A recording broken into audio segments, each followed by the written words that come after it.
উন্নয়নের পাঁচালী কর্মসূচির মধ্য দিয়ে পশ্চিমবঙ্গে তৃণমূল কংগ্রেস তাদের 15 বছরের শাসনকালে কি কি উন্নয়ন করেছে তা তারা ইতিমধ্যেই প্রচার করছে।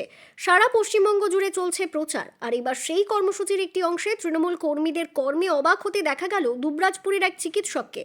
উন্নয়নের পাঁচালী কর্মসূচির অংশ হিসেবে তৃণমূল কংগ্রেসের সর্বভারতীয় সাধারণ সম্পাদক অভিষেক বন্দ্যোপাধ্যায়ের নির্দেশে দুবরাজপুর শহর তৃণমূল কংগ্রেসের কর্মীরা সোমবার পৌঁছে যান দুবরাজপুর শহরের চিকিৎসক ডাক্তার বিশ্বজিৎ দের চেম্বারে।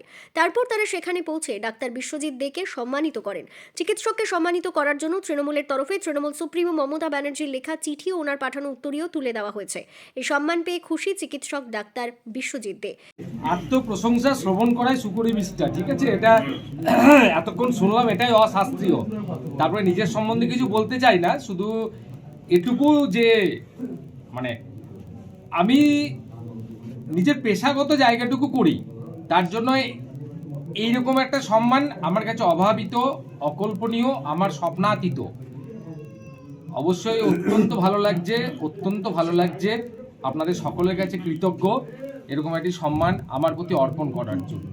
এই কর্মসূচিতে উপস্থিত ছিলেন তৃণমূলের দুবরাজপুর সহসভাপতি স্বরূপ আচার্য, দুবরাজপুর পৌরসভার chairman Piyush Pandey, vice chairman Mirza Shaukat Ali, councillor Sheikh Naziruddin, Manik Mukherjee, Sagar Kundu সহ আরও অনেকেই।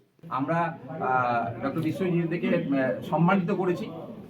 স্বয়ং আমাদের নেত্রী মমতা বন্দ্যোপাধ্যায়ের লেখা একটা চিঠি ওনার হাতে তুলে দিয়েছি, ওনার পাঠানো উত্তরীয় ওনাকে আমরা পড়িয়েছি।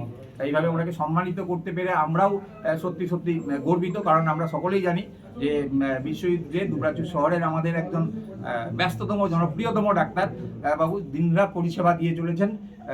এই যে পরিষেবা উনি দিয়ে চলছেন তার কৃতজ্ঞতা স্বরূপ আমরা আজকে ওনাকে সম্মানিত করলাম।